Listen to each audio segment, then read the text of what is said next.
Police seek public assistance in identifying motorbike bandits in Sophia robbery. Citing News. The Guyana police force is actively investigating a recent robbery involving two motorbike bandits who attacked a delivery driver in Cummings Park, Sophia. The incident, which took place on Sunday, was captured by a public-spirited citizen who witnessed the robbery and discreetly photographed the assailants in action. Preliminary reports indicate that the delivery driver was accosted by the two men, one of whom threatened the driver with a knife before forcibly taking his valuables. The bandits approached the truck on a motorbike, with the pillion rider carrying out the robbery while the driver remained at knife point. Police urge any individuals with additional information regarding the incident or the identity of the suspects to come forward. The police force appreciates the efforts of the citizen who provided visual evidence and encourages others to assist in bringing those responsible to justice. Anyone with information about the suspects' identities or whereabouts is encouraged to contact the nearest police station or call the Guyana Police Force hotline. Fatal accident in Cornelia, Ida claims life of pedestrian. Newsroom. The Guyana Police Force is investigating a tragic accident that occurred in the early hours of Sunday, November 10, 2024, at Cornelia, Ida, West Coast Demerara, resulting in the death of 47-year-old pedestrian Sherwin DeCunage. The incident took place at approximately 12:10 a.m. and involved motorcar #PG7971, driven by 33-year-old Raschad Adal of Parfait Harmony, West Bank Demerara. Preliminary reports indicate that Adal was traveling eastbound on the northern lane at a high speed when DeCunage, who had been standing on the southern footpath, unexpectedly ran across the road into the vehicle's path. The impact caused DeCunage to fall onto the roadway. Emergency services responded promptly, transporting the injured pedestrian to Leonora Cottage Hospital, where he was subsequently pronounced dead. The body has been transferred to Ezekiel Mortuary for a post-mortem examination. The driver, Raschad Adal, was given a breathalyzer test, which indicated no presence of alcohol. His vehicle has been impounded for further examination by licensing and certifying officers. Adal remains in police custody, cooperating with investigators as they work to establish the circumstances surrounding this tragic incident. Berbice teen dies 12 days after accident. Family calls for justice. In News Guyana, 18-year-old Janerine Rampersad, a resident of Anchorville, Port Morant, Corentyne, has succumbed to injuries sustained in a road accident that occurred on October 27, 2024. Rampersad, a mechanic, was riding his motorcycle with 15-year-old pillion passenger Stefan Verapin when they were allegedly struck by a motorcar. According to initial accounts, the driver of the vehicle, bearing registration number PAG 6823, claimed that the motorcycle had collided with the rear of his car and that he pursued the teens after they failed to stop. However, family members and witnesses have disputed this account. Rampersad's mother, Danmadi Rampersad, has called for a thorough investigation, highlighting that the rear of the car reportedly showed no damage, while the front of the vehicle, which is alleged to have collided with the motorcycle, was visibly damaged. Following Rampersad's passing, the driver, who had been released on station bail, has now been rearrested as investigations continue.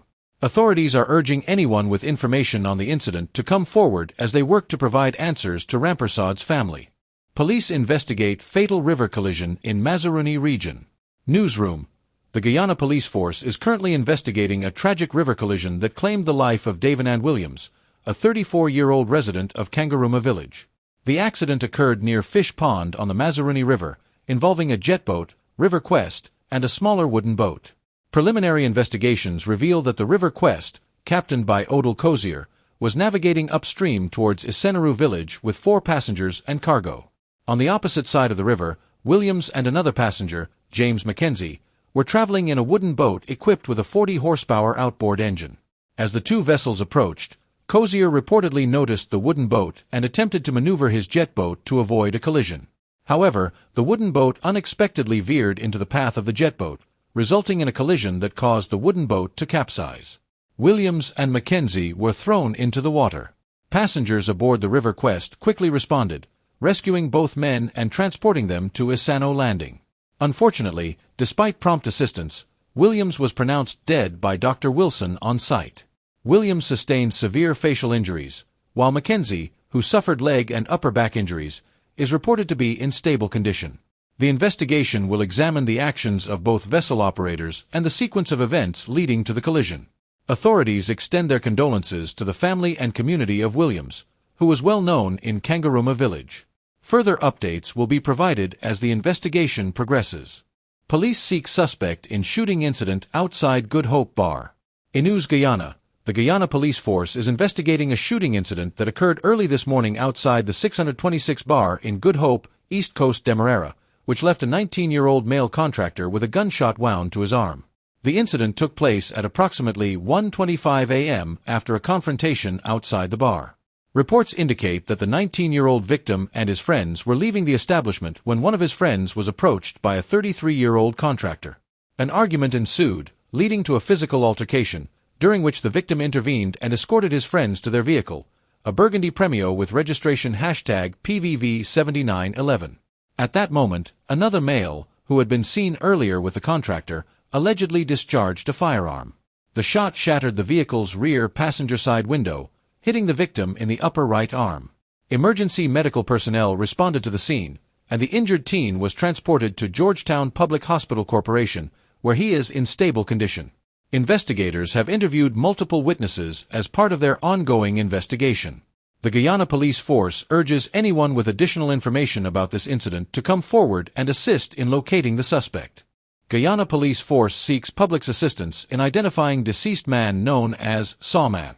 The Guyana Police Force is seeking the public's assistance to confirm the identity of a deceased male, locally known as Sawman, who was last employed at Quartzstone Backdam along the Cuyuni River in Region No. 7. The individual, of mixed ancestry and unknown age, passed away on November 5, 2024, in the same area. Preliminary reports indicate that his name may be Rudy Fung, and he may have been a resident of Line Path, Quarantine, Berbice. However, authorities have yet to verify this information. The deceased's body is currently held at the Memorial Gardens Funeral Home, pending confirmation of identity. Anyone who may have information about Sawman, or who may be able to assist in verifying his true identity, is urged to contact the Bartica Police Station. The Guyana Police Force appreciates the public's cooperation and assistance in helping bring clarity to this matter. 2 individuals severely injured in Jaguar attack at Guyana-Brazil border. In News Guyana, in a devastating encounter near the Guyana-Brazil border, a husband and wife were severely injured following a Jaguar attack. The incident occurred while the couple, both Guyanese nationals, were working on a ranch across the border in Brazil. According to eyewitness accounts, the Jaguar approached and attacked the man first, and subsequently the woman. Despite sustaining serious injuries, the male victim managed to defend himself and his wife, ultimately subduing the animal using a long knife. The attack left the couple with extensive injuries. The woman suffered multiple deep wounds on her arms, back, head, and chest, while the man sustained critical injuries, including severe facial trauma. Following the incident, both individuals were transported to a hospital in Brazil, where they are receiving medical care. Authorities are closely monitoring the situation, and more details will be provided as they become available. The public is reminded to exercise caution in remote areas where wildlife encounters may occur, particularly in regions close to natural jaguar habitats. Opposition leader calls for new GECOM chairman, citing concerns over election impartiality. News source: at a recent press conference, Aubrey Norton, leader of the People's National Congress Reform, PNCR, and opposition leader, renewed calls for the replacement of the current chairman of the Guyana Elections Commission, GECOM, Justice, Retted, Claudette Singh. Norton expressed concerns over the impartiality of GECOM, stating that the institution must adopt professional and unbiased leadership to ensure credible elections in 2025. The opposition leader criticized GECOM's leadership, accusing Justice Singh of displaying partisan favoritism toward the ruling People's Progressive Party/Civic, PPP/C. According to Mr. Norton, GECOM's leadership must demonstrate neutrality and independence. The chairman of GECOM is now a partisan political actor, having voted on every occasion with the PPP members of the commission, he asserted, adding that her continued role compromises the credibility of the election process. Norton further raised concerns about GECOM's internal structure, pointing to the Deputy Chief Election Officer, Aniel Giddings, and alleging political bias within his role. The PNCR leader claimed that Giddings has previously acted to support the PPP agenda, raising questions about his role in the upcoming elections. GECOM, under its current structure, cannot and will not deliver free and fair elections, Norton argued. In addition to a change in leadership, Norton reiterated the opposition's demand for a clean voters list and the use of biometric verification technology at polling stations. While acknowledging the government's stance against implementing biometric verification, Norton emphasized that a clean voters list is essential for free and fair elections, noting that all eligible voters must be verified to ensure accuracy and prevent irregularities. The opposition leader called on political parties, civil society organizations, and the international community to collaborate in establishing measures that promote transparency in the electoral process. He reiterated that the PNCR is prepared to support legislative amendments to enable a verifiable and secure voters list, stating, "The system has to be fixed to ensure free and fair elections." The Guyana Elections Commission has been directed by the government to ensure all systems are in place for national elections by August 2025. The opposition remains committed to advocating for reforms that will foster public confidence in the electoral process and safeguard democratic integrity.